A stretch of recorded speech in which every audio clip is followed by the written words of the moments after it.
Alright guys, so we're just finishing up some of our last passes here before we start preparing to change out seed. We're going from durum to wheat, and we're going to give the drills a good inspection, and then we're going to embark on one of our longest moves of the farm.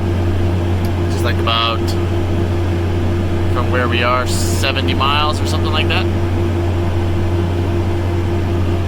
So yeah, I'll keep you guys updated on that. So we just finished our durum run.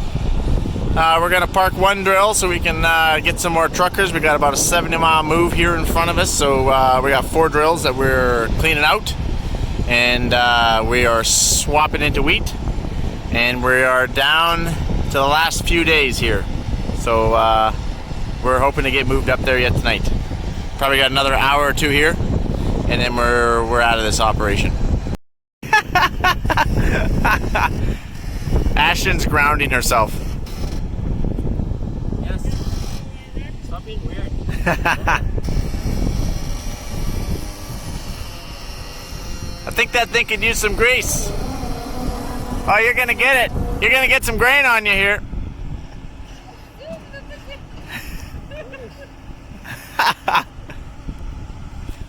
We need to get seeding again here. We're getting a little crazy. Alright guys, so all the hubs are greased and serviced. We're just giving everything a good final inspection here before we hit the road. And look what I found. On my cart now, the bolt broke underneath. There should be a nut down here. See? So I gotta try and get this out here ASAP and try and get something in it, because I'm not going down the road like that. No sir. So under further review, we got it out. It's definitely broke. And even though it's got the gold color of a grade 8, it's actually only a grade 5. Hold on, I gotta focus this here. So I don't have any grade 8 bolts of this size, or I would put them in a heartbeat. So we gotta get something in it though to get going. And Frank here is the man. He got this thing out.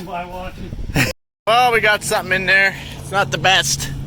We got a grade 5 back in here. It's just a little bit short, so it's not quite through that plastic. So I guess worst case scenario, your nut loosens off because you don't have a lock wash or anything on it. But I guess, you know what, that's all we had. So I need a 5-incher to get through that.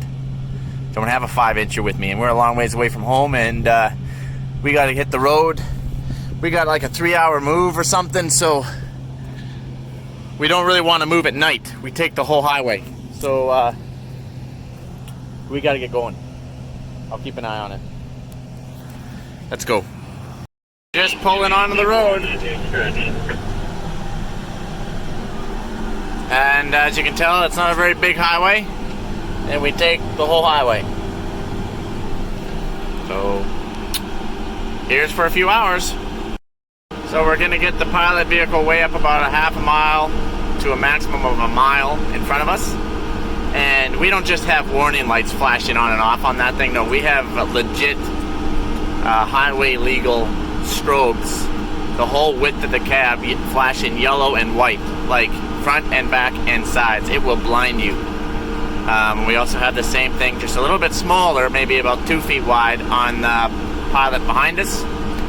And so we're trying to warn any like semis. Semis is what we don't want to meet, you guys. Now this road is fine. We can get over here. But we're going to get to some new road I'm going to show you here in a little bit where we really can't meet. It's just straight drop off the edge of that pavement. In which case you need to get those semis stopped or at a road, or we gotta find an approach to a field, or one way or another we just can't meet. So and then typically how it goes is when we get people behind us, we let them collect a little bit back there, not long, and then we pull over and let a few by. Normally maybe we'll let them collect for 5 minutes if there's anybody back there, and then we'll let them by. Because if you stop for every vehicle, well, gosh, it's a 3-hour move will take you 5 hours. So you need to, we're doing about 18 mile an hour right now. And Our carts have they're about half loaded, so we are tugging a fair amount of weight back there. To be honest, I would rather move with like empty carts, but just due to logistics, we need to take a little bit with us, so that's what we're gonna do. And then when you get to places where there's water on both sides of the road like that, it's not even an option to meet anybody, not even a car. So at that point, you gotta make sure that you plug traffic right off, because you can't let them get by, or they're gonna get run over. First car pulled off, did a donut out in the field for us, so thank you. We have a pilot vehicle up ahead, just so you guys know that. And then we just had a car that pulled over just half in the lane. Half! She looked like a scared rat in that. So I came without exaggeration, because I can only get over so far here. I'm as wide as the freaking road. And there was an approach right beside them. Had BC plates, so they're not from around here, obviously. And I without exaggeration, got within 2 inches of their vehicle the whole way down, and I was as far over as I could get.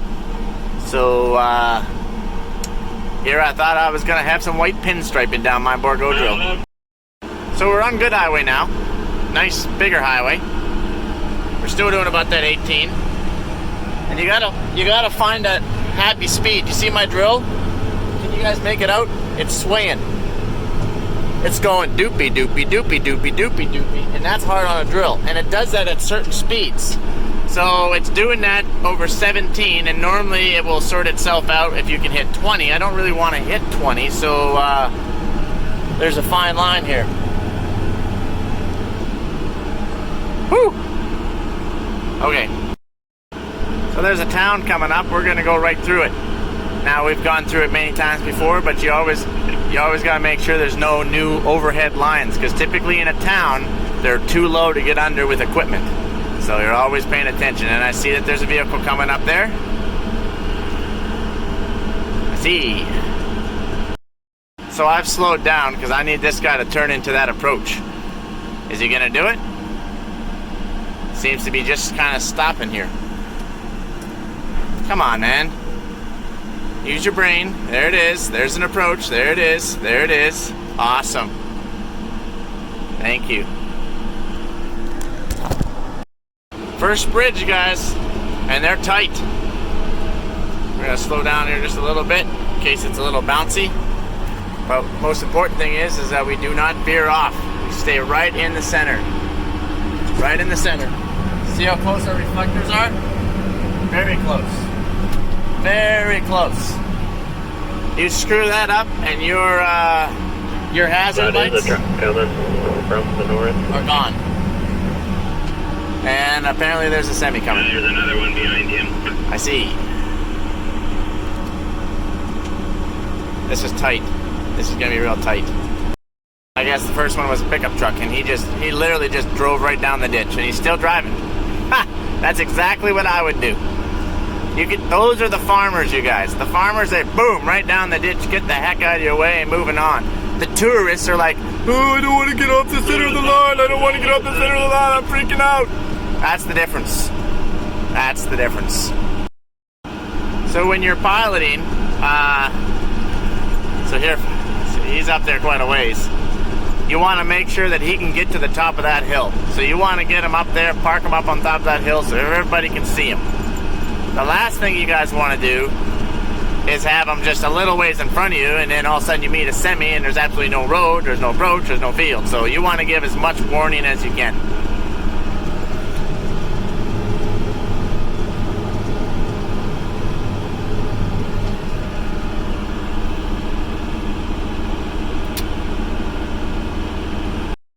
So if I had to rate that pullover, that's good. That's not excellent, but that's good. He's off the highway, he's on the other side of the white line. That's good.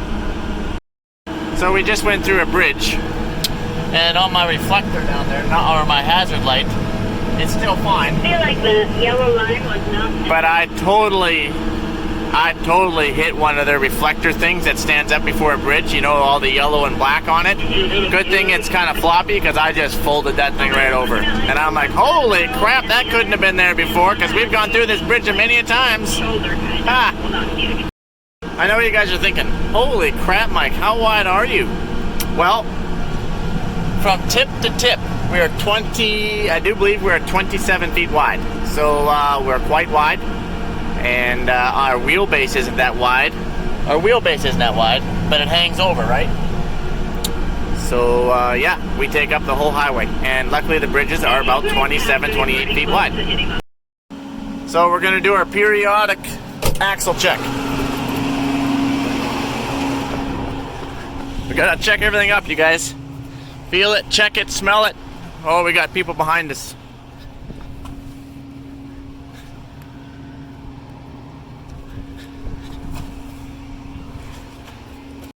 Hubs are all good. Tires are warm. I'm a little bit worried about this guy. He must be protruding a little bit of grease here. We did grease him again, hopefully not too much. I think we're good to go. Let's rock and roll. Those are those reflectors that I knocked off the last one. Oh, they're on the other side this time. I think we're gonna be good. Oh yeah, we're good. Still tight fit though. So some of the rules about moving is you want to pick your day. Right now it's a Sunday evening. The border, Canada-US border is closed, so we don't have to worry about that due to COVID. And typically a Sunday evening is less traffic, so you want to pick your day if you could.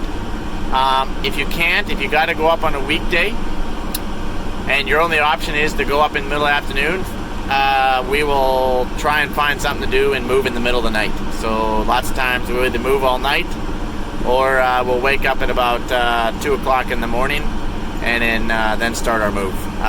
That way there's less traffic. Because traffic is a huge time killer. It's hard on equipment every time you want to try and get down here to that ditch. Farmers are always pretty good. It's the tourists that have no idea what this thing is. They don't know the rules of the road. The rules of the road is we're gonna wait until there's an approach, and in the approach, a car can just drive in the approach and we can move on. If it's a semi, well then we gotta try and all get over, so let the semi by, and there's gotta be a place where there's no water, hopefully the widest spot, and yeah, that's a challenge. So those are some of the rules of the road. I know you guys have some questions. Mike, is it legal for you to be on the highway to take the whole highway up? Yes, it is.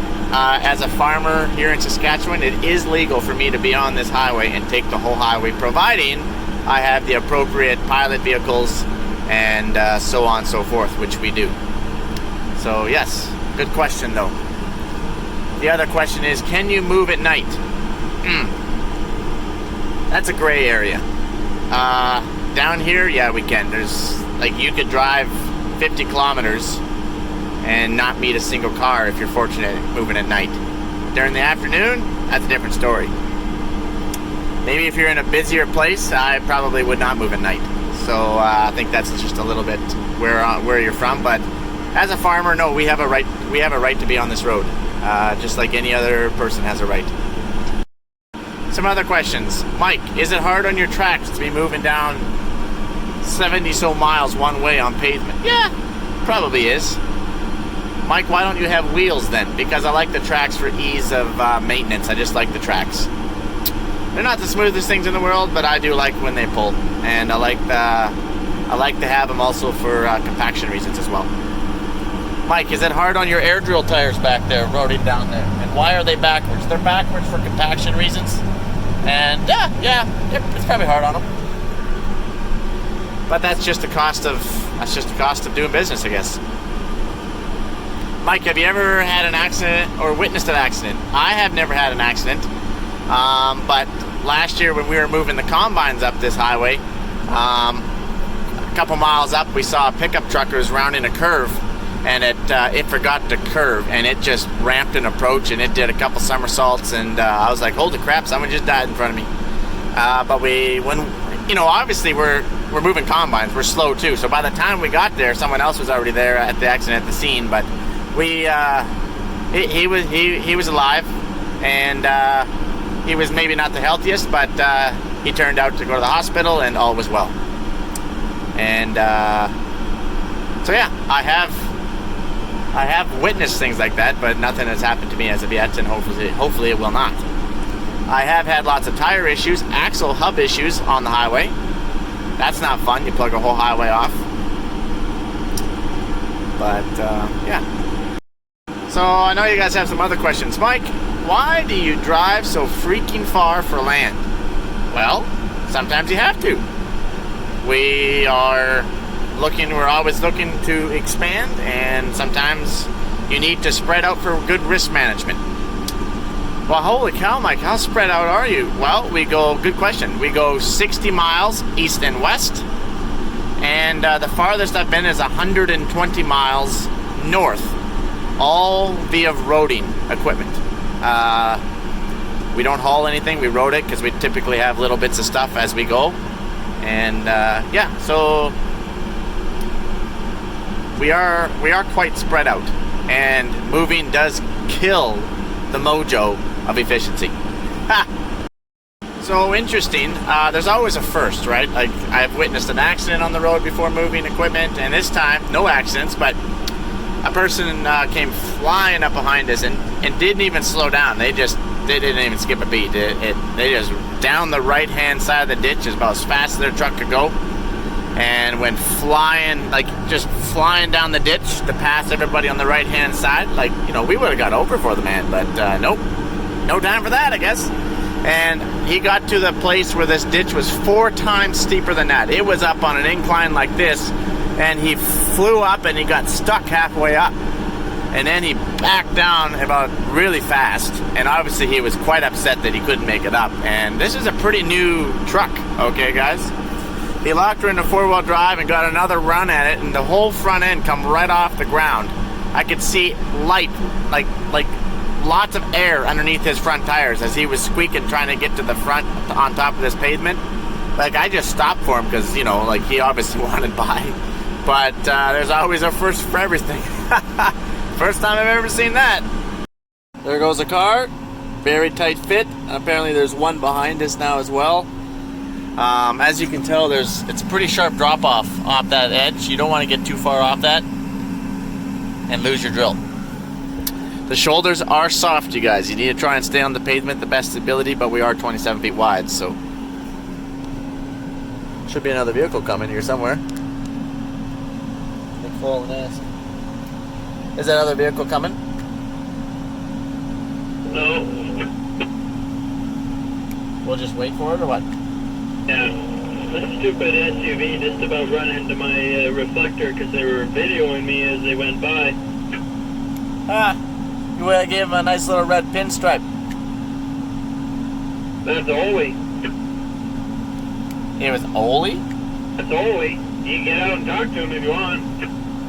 No, we don't got time. We got to move. Ole used to work for us last year.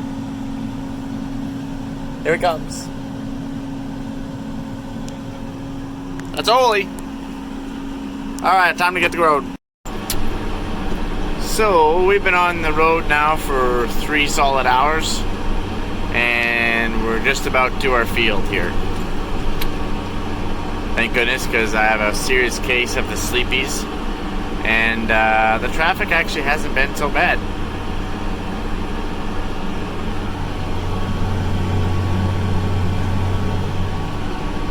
Alright guys, thanks for hanging out with me. Oh, we did it. We did it. Oh, it feels good to get out and stretch the old legs.